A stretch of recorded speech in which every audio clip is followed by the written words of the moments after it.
ఒక గొప్ప మాస్టర్ మనం స్టేజ్ మీదకు ఆహ్వానించుకుంటున్నాం. ఆయనే మారంరెడ్డి రంగనాథ్ రెడ్డి గారు. గట్టిగా చప్పట్లు కొడదాం ఈ మాస్టర్కి. అలాగే ఈయన పేరు కృష్ణమోహన్. ఎంతమందికి తెలుసు కృష్ణమోహన్ గారు? ఒకసారి చేయతండి.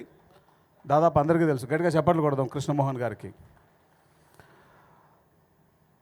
మాస్టర్స్ పత్రి సార్ వీళ్ళిద్దరిని తోడు దొంగలని పిలిచేవారు సారు ఉన్నప్పుడు. ఎప్పుడు కలిసే ఉంటారు. వీరిద్దరి నేతృత్వంలో ఎన్ని అద్భుతమైనటువంటి లోక కళ్యాణ కార్యక్రమాలు జరిగాయో చెప్పనలవి కాదు. ఈ ఇంట్రడక్షను వాళ్ళిద్దరి గురించి చెప్పడానికి సరిపోదు. ఇద్దరు ఒక నాణానికి బొమ్మ బొరుసు లాంటి వాళ్ళు. పత్రి సార్ ఎప్పుడూ చెప్పేవారు, నా పేరు మీద ఉన్నటువంటి ఒకటే ఒక సిటీ, అదే తాడిపత్రి అని.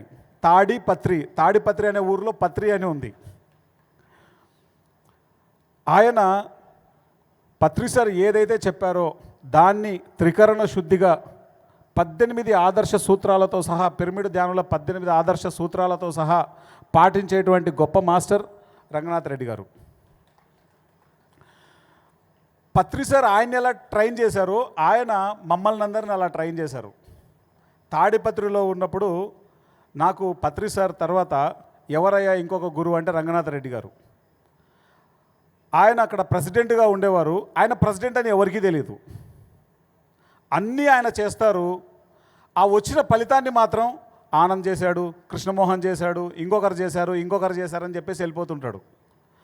ఒక 20 సంవత్సరాల తర్వాత తెలిసింది అఫీషియల్గా దానికి ఒక సొసైటీ ఉంది, ఆ సొసైటీకి ప్రెసిడెంట్ ఈయన అని. ఈయన ప్రెసిడెంట్ అని ఎవరికీ తెలియదు.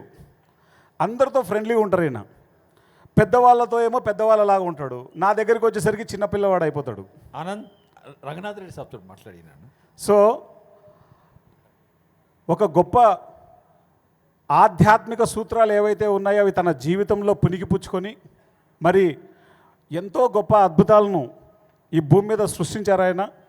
ఆయన మాటల్లో మనం విందాం. థ్యాంక్ యూ అన్న. Thank you. My dear masters, my dear friends, my dear God's అని ఎన్నో రోజులు పలకరిస్తూ ఉన్నటువంటి డాక్టర్ పితామహ బ్రహ్మశ్రీ పత్రిజీ గారి గురువైన సదానంద స్వామి వారికి పాదాభివందనాలు తెలియజేసుకుంటూ, అదే మాదిరిగా మన గురువు గారు మన సహచరుడు, కానీ ఎంత కాదన్నా కూడా నేను ఎప్పుడు గురువుని కాదంటాడు. ఎంత కాదన్నా మనం గురువుగారుగానే భావిస్తూ ఆ గురువుగారికి పాదాభివందనాలు తెలియజేసుకుంటూ, నా పేరు రంగనాథ్ రెడ్డి అని చెప్పాడు ఆనంద్. ఇది ఈరోజు ఈ సదానంద స్వామి గురించి పత్రిజీ రెండు ముక్కలు చెప్పేవాడు. ఎప్పుడు రెండు ముక్కలు. సార్కి ఎవరో వ్యక్తి ద్వారా తెలిసింది, కర్నూలులో ఒక చిన్న లాడ్జిలో ఒక గురువు ఉన్నారని. సరే, సారు అప్పటికే ఆత్మజ్ఞానం కోసం, ఆత్మజ్ఞానంతో నిండి ఇంకా ఆత్మజ్ఞానం కావాలని తిరుగుతూ ఉన్న సందర్భంలో వాటికి పోయినప్పుడు ఆయన ఇక్కడ ఆత్మజ్ఞానం తప్పితే ఏం లేదు అన్నాడు. మాకు అదే కావాల్సింది అని పత్రిజీ అక్కడికి పోతే ఆయనకు సేవ చేస్తూ కొన్ని సంవత్సరాలు మరి ఆయన చెప్పే మాటలు ఎప్పుడు మాకు కూడా చెప్తుండేవాడు. సుభాష్, లోకులు ఇనుప ముక్క కాకులు పొడుస్తూ ఉంటారన్నమాట. పట్టించుకోకూడదు.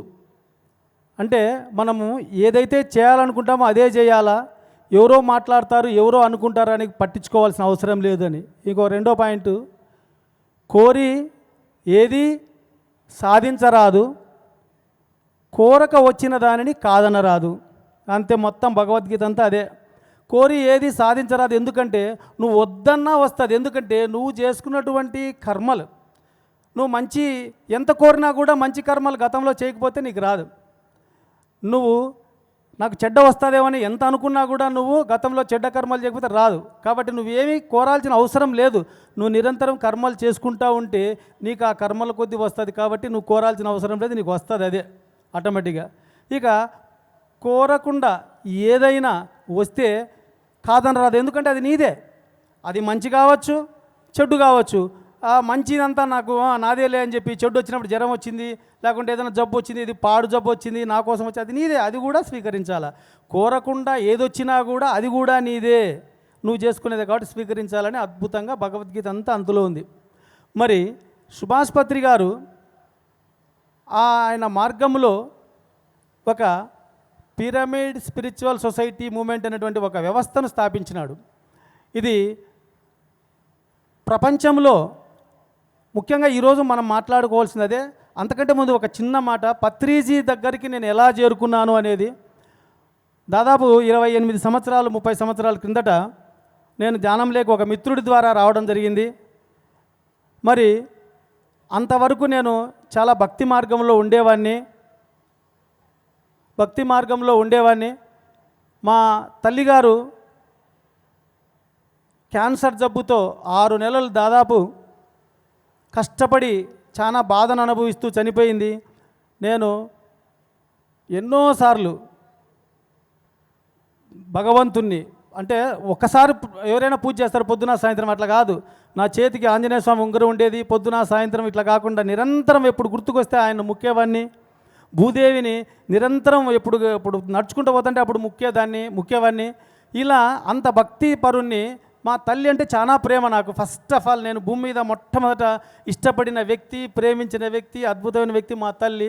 ఆ తల్లి అంత కష్టపడినప్పుడు అంతగా ప్రేమించినటువంటి ఆ దేవుణ్ణి కూడా నేను దూషించడం జరిగింది, తిట్టినాను, దేవుని ఫోటోలకు ఎంగిలి మూసినాను. నీ దగ్గర న్యాయం లేదు, ధర్మం లేదని. కానీ నాకు అప్పటికి తెలియదు కదా, ఆమె చేసుకునే కర్మలు ఆమె అనిపించిందని తర్వాత తెలిసింది పత్రిజీ దగ్గరికి వచ్చిన తర్వాత. సరే, అలా నేను వ్యతిరేకంగా, మరి పూజకు భక్తికి వ్యతిరేకంగా ఉండేవాడిని. తర్వాత ఒక నా మిత్రుడి ద్వారా ఈ ధ్యానం గురించి తెలిసి, సుబ్బారెడ్డి అనే ఒక మిత్రుడి ద్వారా ధ్యానం గురించి తెలిసి నేను ఈ ధ్యానంలోకి రావడం జరిగింది. ధర్మవరంలో శివరాత్రి ప్రోగ్రాం ఉంటే ఆ రోజే ఫస్ట్ టైం నాకు సుభాష్ పత్రి గురువు గారు ఇచ్చినటువంటి ఒక అద్భుతమైన గిఫ్టు. మేము 3 అన్నదమ్ములము, 4వ వాడు లక్ష్మణుడు లాంటి వాడిని. నాకు నోరు కూడా బొంగురుపోతుంది వాడి గురించి మాట్లాడాలంటే. నాకు అద్భుతమైన మిత్రుడిని సోదరుని ఇచ్చినాడు. Thank you sir. ఆ రోజు ఇద్దరం కలిసి పోయిన తర్వాత నాకు ఏం తెలిసిందంటే ఇది స్పిరిచువాలిటీ అంట, ఆధ్యాత్మికత అంటే కోపం ఉండకూడదంట అనేది తెలుసుకున్నాను నేను. సరే, కోపం ఉందా లేదా ఆయన గురించి తెలుసుకోవాలా, ఎందుకు ఆయన ఇష్టమని అంటే మొట్టమొదటి అందరిలో బాగా కలిసిపోయేవాడు. మా జిల్లాలో పుట్టపర్తి సాయిబాబా ఉండేవాడు, అందరికీ అందుబాటులో ఉండేవాడు కాదు. అన్నీ నాకు ఆ ఇష్టం లేదు. ఆయన పెద్ద ధనవంత, ఆయన గొప్పవాడే, కానీ నా మానసిక స్థితిలో నేను ఆ విధంగా భావించేవాడిని. మరి ఈయనేమో అందరి దగ్గర వస్తాడు, ఈయన గొప్పవాడే, అయితే ఈయనకు కోపం ఉందా లేదా పరిశీలించాలా అని చెప్పి ధర్మవరంలో ఆయన ఇలా, నేను సుభాష్ పత్రి అనుకు ఇలా మాట్లాడుతూ ఉన్నాడు వేరే వ్యక్తితో. నేను వెనకమాల పోయి ఆయన నెత్తి మీద, మా ఊరి పిల్లలు ఉన్నారు ఇద్దరు, చూద్దాంరా ఈయన కోపపడుకుంటే ఈయన వెంట ప్రయాణం చేద్దామని బాగా గట్టిగానే అలా కొట్టినాను. జనరల్గా కొడతానే ఇలా చూసినాడు. ఇలా చూసి ఏమనలేదు. అబ్బా ఇంకా పడిపోయినాను, ఆయనకి పడిపోయినాను నేను, ఇంకా అయిపోయా, ఏం చెప్తే అది చేయాలని. అప్పటి నుంచి ఇప్పటి వరకు భూమి మీద 2వ ఇష్టమైన వ్యక్తి ఎవరంటే సుభాష్ పత్రి. ఎందుకంటే అంత అద్భుతమైన వ్యక్తి. ఆ రోజు నేను ఏం కోరుకున్నానో అది ఇచ్చినాడు. తర్వాత ఇంకా ఆయన చెప్పే పనులన్నీ చేసుకుంటూ వస్తున్నాం. ఆయన ఒకసారి పిరమిడ్ పార్టీ పెట్టినాడు. ప్రశాంతంగా ఉంటే ఇదేందబ్బా పిరమిడ్ పార్టీ అనుకుంటే, కానీ పెట్టినాడు. ఆయన చెప్పినాడు కదా, నిలబడ్డాం. దానికి కూడా అనేక కారణాలు ఉన్నాయి, కానీ నాకు కామన్ సెన్స్ ఉంది. ఇందాక జక్కా రాఘవ చెప్పినాడు కామన్ సెన్స్ ఉండాలని.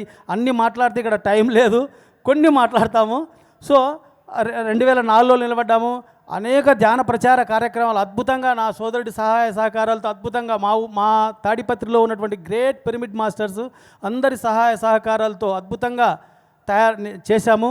ఇక పత్రిజీ గురించి ఏమి చెప్పినా తక్కువే. ఎందుకంటే ఏదైతే ఆయన చెప్పినాడో అది తుచా తప్పకుండా పాటించినాడు. ఏం చెప్పేవాడు,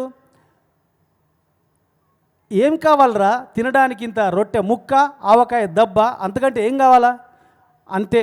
ఆయన ఎక్కడే కానీ ఒక అడుగు నేల కానీ, ఒక పైసా బ్యాంకులో కానీ, ఒక పావులా జోబీలో కానీ, లేదా ఇంకొక సాట కానీ ఎక్కడా కూడా పెట్టుకోకుండా తను ఏదైతే చెప్పినాడో ఆ విధంగానే ఆయన జీవనం చేయడం జరిగింది.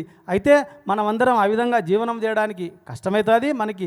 తర్వాత మనము రెండవది సుభాష్ పత్రికి మనం ఎంత కృతజ్ఞతగా ఉన్నామో, మూడవది సుభాష్ పత్రి గారి భార్య, ఆమె స్వర్ణమాల పత్రి మేడం గారికి మనం నిరంతరం కృతజ్ఞతతో ఉండాలి. ఎందుకంటే మనం అందరం కూడా ఒక్క పూట లేటుగా పోతే భార్య పిల్లలు ఎక్కడ పోయినావండి, ఎక్కడ పోయినావు డాడీ అని తిడతారు. కానీ వాళ్ళందరూ త్యాగ ఫలితమే ఈరోజు మనం ఇంతమంది, ఇన్ని లక్షల కోట్ల మంది మనం ఇక్కడ ఎంతో జ్ఞానంతో ఎంతో ఆనందంగా ఉన్నాం. మరి వాళ్ళ కూతుర్లు అయితేనేమి, ఆమె భార్య అయితేనేమి, ఆమె అద్భుతం. ఎందుకంటే ఇంకా వాళ్ళేగిన ఆ రోజు స్ట్రిక్ట్గా నువ్వు ఇంటికి రావాల్సిందే, నువ్వు ఎక్కడ తిరిగే కాదు డాడీ అని మారం పెట్టింటే ఆ పిల్లలు ఈరోజు మనకి ఈ విద్య తెలిసేది కాదు, ఇంత ఆనందంగా ఉండేవాళ్ళు కాదు. కాబట్టి నిరంతరం పత్రిసారికి ఎంత మనం కృతజ్ఞతగా ఉంటామో అంతే కృతజ్ఞతగా వాళ్ళకు కూడా మనము ఉండాలి. అద్భుతం ఇది. మనం ఎవరైనా మన ఇంటికి వచ్చి పిలుచుకొని పోతే ఫ్రెండ్ మాటికి ఏందన్నా ఎప్పుడు ఇట్లా పిలుచుకొని పోతామంటుంది మన భార్య, పిల్లలు అడుస్తారు. మరి నిరంతరం ప్రపంచమంతా తిరిగి లక్షలాది మందిని తయారు చేసినాడు. సరే, ఎప్పుడు మనం వాళ్ళకి కృతజ్ఞతగా ఉందాం. తర్వాత ఈ మూమెంట్ గురించి మాట్లాడుకోవాలా. ఇందాకే సార్ చెప్పినాడు, జక్కారావు గారు సార్, ఈ పిరమిడ్ స్పిరిచువల్ సొసైటీ మూమెంట్ అనేటువంటిది ఒక గ్రూప్ కాన్షియస్నెస్ అనమాట. గ్రూప్ కాన్షియస్నెస్ అంటే సేమ్ మన శరీరం మాదిరే. శరీరంలో ఎన్నో లక్షల కోట్ల కణాలు ఉన్నాయి, అలాగే కనపడేటువంటి అవయవాలు ఎన్నో ఉన్నాయి. కళ్ళు, చెవులు, ముక్కు, నాలుగు, ఎన్నో పార్ట్స్ ఉన్నాయి. అన్నీ ఒకదానికొకటి కోఆపరేట్ అంటే సహకారం చేసుకుంటూ పని చేస్తూ ఉంటేనే నేను ఇప్పుడు మాట్లాడుతూ ఉండేది. నాకు మెదడు సంజ్ఞ ఇచ్చినప్పుడు నా లోపల ఉన్నటువంటి నాలుక ఇంకా రకరకాల అవయవాలన్నీ కదిలి ఈ శబ్దం వస్తూ ఉంది. మరి ఇంత సహకారం ఇలా మాట్లాడుతూ ఉన్నా కూడా ఏదైనా కంట్లో పడితే వెంటనే కండ్రెప్పలు మూసుకుంటాయి. అంటే నా కంటి లోపల గుడ్డుకు ఏమీ తగలకోకుండా. అలా ఈ పిరమిడ్ స్పిరిచువల్ సొసైటీ మూమెంట్ అనేది మహేశ్వర మహాపిరమిడ్ అనేటువంటిది ఒక పార్ట్, తర్వాత బెంగళూరు పిరమిడ్ ఒక పార్టు, తర్వాత వశిష్ఠ పిరమిడ్ ఒక పార్టు, ఎన్నో లక్షల పిరమిడ్లన్నీ కూడా కోటాను కోట్ల కణాలు ఉన్నట్లు అన్నీ ఒక పార్ట్లు. ఏ పార్టుకు ఆ పార్టు మనం ఒకరికొకరు సహకరించుకుంటూ మాకేం సంబంధం, ఆ మూమెంట్తో మాకేం సంబంధం, ఎవరు పెత్తనమేం కాదు. ఇక్కడ అందరం సహకరించుకుంటూ పోతే ఎంతో అద్భుతంగా ఈ మూమెంట్ ముందుకు పోతుంది. ఎందుకంటే పత్రిజీ ఈ ధ్యానం అనేటువంటి దాన్ని తను ఒక్కడే తెలుసుకొని నింటే అట్లే పెట్టుకుంటే ఇంకా ఇన్ని రోజులు కష్టపడాలకోకుండా ఎంతో అద్భుతంగా ఆయన విడుదలయ్యేవాడు ఈ భౌతిక ప్రపంచం నుంచి. కానీ ఇంతమందికి తెలియాలన్నటువంటి ఉద్దేశంతో, ఇంతమందికి ఈ యొక్క ధ్యానం తెలియాలన్నటువంటి ఉద్దేశంతో ఎంతో అద్భుతంగా ఎలా విధంగా ప్రవేశపెట్టినారు. నేను గురువును కాదు, నేను చెప్పినటువంటి ఈ ధ్యానాన్ని నీకు చెప్పినా కదా, నువ్వు నేర్చుకున్నావు కదా, నెక్స్ట్ ధ్యానం చెప్పు, మళ్ళీ వాడు చెప్పినాడు కదా చెప్పు. ఇలా మ్యాన్ టు మ్యాన్ పోయి ఈరోజు కోటాను కోట్ల మందికి ధ్యానం తెలిసింది. కాబట్టి ఇలా ఎన్నో పిరమిడ్లు, ఎన్నో ధ్యాన కేంద్రాలు స్థాపిస్తూ మనం పోతూ ఇలాంటి ధ్యాన యజ్ఞాలు, ఇలాంటి ర్యాలీలు ఎవరిని డిస్టర్బ్ చేయకుండా, ఎవరిని కష్టపెట్టకుండా కోఆపరేషన్ అనేటువంటి ఒక సిస్టమ్ బాగా గుర్తుపెట్టుకోండి. సహకారం అంటే మన శరీరమే కనపడుతుంది. చిన్న దోమ కుడితే వెంటనే ఈ చెయ్యికి ఏం సంబంధం, పోయి ఇక్కడ చెయ్యి ఇలా గీరుతుంది. ఎందుకు గీరుతుంది? అవును అంతే. నెత్తిలో ఏదైనా దురద పెడితే నెత్తి మీదకి చేయబోతుంది. ఇలా ఏ పిరమిడ్ స్పిరిచువల్ సొసైటీ డిస్టర్బ్ అయినా కూడా మనము కోఆపరేషన్ చేయాలంతే. దాని పనులన్నీ మనం చేయక్కర్లేదు. కన్ను చేసే పని కన్ను చేస్తుంది. కన్ను చేసే పని నువ్వు తీసుకోకూడదు. అది జోలి మాలిన పనికి పోవడం. ఎవరు చేసే పని వాళ్ళు చేస్తూ మనము కోఆపరేట్గా ఆ సొసైటీలకు ఉంటూ ముందుకు పోతే ఈ పిరమిడ్ స్పిరిచువల్ సొసైటీ మరింత ముందుకు పోతుంది. అందరూ ఇక్కడ ఉన్నటువంటి ఒక్కసారి మీరంతా కళ్ళు మూసుకొని ఇక్కడ ఉన్న వాళ్ళంతా పత్రిజీలే అనుకోండి. పత్రిజీ ఒక మాట చెప్పేవాడు, ఎంత గర్వపడేవాడంటే ఎప్పుడు ఈ భూమి మీద కరెక్ట్ మాస్టర్, గ్రేట్ మాస్టర్ ఎవరయ్యా అంటే పిరమిడ్ మాస్టర్ అంటాడు. ఈ రోజు ధ్యానానికి వచ్చినా కూడా ఆయన గ్రేట్ మాస్టర్ అంటాడు. మరి ఆయన యొక్క ఆకాంక్షను ఆయన ఆకాంక్ష కాదు, మనకు మనముగా దీన్ని మనం ముందుకు తీసుకెళ్ళాలంటే మనం ఖచ్చితంగా పిరమిడ్ మాస్టర్ ఏం చేయాలని ఆయన ఆల్రెడీ కొన్ని ప్రిన్సిపుల్స్ ఇచ్చినాడు. ఆ ప్రిన్సిపుల్లో కొన్ని అన్న మిగతా వాటి పాటించకపోయినా వాటికి వ్యతిరేకంగా లేకుండా ఏదైనా మనకు కష్టమైతే దాన్ని మనం మెల్లమెల్లగా సాధన చేస్తూ మొత్తానికి సార్ ఎప్పుడు చెప్పేవాడు, దేనికి తొందర అని. తొందరేమొద్దు. ఈ జన్మలో సాధించలేకపోతే మళ్ళా జన్మలో వస్తాం అంతే. మళ్ళా జన్మలో సాధించకపోతే మళ్ళా జన్మలో వస్తాం. సార్ ఎన్నో మాట చెప్పాడు, దేనికి తొందరపడద్దు అని చెప్పాడు. కాబట్టి మనమంతా పిరమిడ్ మాస్టర్, గ్రేట్ మాస్టర్లు ఇంకొకసారి స్టేజ్ మీద ఇదే మాట ముఖాముఖిలో అన్నాడు, సార్ ఇంతమందికి బ్రహ్మర్స్ ఇచ్చినారు కదా అంటే నీకు ఎప్పుడు ఇస్తారని అడుగుతున్నావా, అదేం కాదు వీళ్ళంతా బ్రహ్మర్షులే అని చెప్పినాడు. నువ్వు వాళ్ళక్కడే కాదు వీళ్ళంతా కూడా బ్రహ్మర్షులే. సో కాబట్టి మనందరినీ కూడా అందరికి ఇచ్చే కాదు కదా, అందుకని కొంతమందికి ఇచ్చినాను అంతే. అంటే అప్పటికి అర్థం ఏమంటే వాళ్ళు ఏమైనా ఏడుస్తాడని, మన పిల్లలు ఇద్దరు ఉంటారు, ఒక పిల్లోడు ఏడుస్తుంటే వాడి పెద్దోడు తెలియకుండా చిన్నోడు చాక్లెట్ ఇచ్చే పారా అంటాడు, పెద్దోనికి ఇలేదంటే వాడు ఇష్టం లేదనే కాదు, ఆడు కూడా ఇష్టమే. కాబట్టి అందరూ బ్రహ్మర్షులే, మనమంతా బ్రహ్మర్షులమే, మనమంతా పత్రిలమే, మనమంతా సుభాష్ పత్రిజీ ఏం చేసినాడో ఆ పనులన్నీ చేసుకుంటూ మరి ఒకసారి మాట్లాడుకుందాం. ఇది చాలా పెద్ద ఫంక్షన్ కాబట్టి ఈ ఫంక్షన్లో అన్నీ ఎక్కువ మాట్లాడేకి లేదు, కొంత నేను చెప్పాలి కాబట్టి చెప్పినాను పత్రిజీ గురించి. పత్రిజీ ఏదైతే చెప్పినాడో అదే పాటించినాడు. ఎందుకంటే రొట్టె ముక్క ఆవకాయ దెబ్బ తిన్నాడు, అయిపోయింది. ఒక పావలా జోబిలో లేదు, ఒక నేల అడుగు నేల భూమి లేదు, ఇంకంతకంటే ఏం కావాలని నిదర్శనం. మనం ఎందుకు ఫాలో కాకూడదు, అంత వద్దు, కొంచెం 0.0000001 పాటిస్తే ఇనఫ్, మనం ధన్యమైపోతాం. ఈ యొక్క మూమెంట్ను మరింత ముందుకు తీసుకుపోయేదానికి ఎవరి వంతు వాళ్ళు కృషి చేయాలి అంతే. ఎవరిని ఇబ్బంది పెట్టకూడదు, ఎవరిని కష్టపెట్టకూడదు, లేకోకుండా ఎవరంతా వాళ్ళు చేసుకుంటూ ముందుకు వెళ్ళిపోతే హ్యాపీగా ఉంటుంది. ముందు ఎన్నో విషయాలు మనం ఈ పిరియస్ఎస్ఎం ఎలా ముందుకు పోవాలన్నటువంటి దాని గురించి కూలంకషంగా చర్చించుకుందాం. అందరం కలిసి, పెద్దలందరం కలిసి, రాష్ట్రంలో తర్వాత దేశంలో అన్ని చోట్ల ఉన్నటువంటి వ్యక్తులతో అందరితో కలిసి ఈ మూమెంట్ని ఎలా ముందుకు తీసుకెళ్లాలన్నటువంటి దాని గురించి చర్చ తప్పకుండా చేసుకుందాం. ఈరోజు టైం తక్కువ ఉంది కాబట్టి ఇంకా ఎంతలో ఉంటారు కాబట్టి పత్రి సార్ ఒకటే చెప్తాడు, కామన్ సెన్స్ అని. So thank you everybody and thank you Kadthal trust, thank you.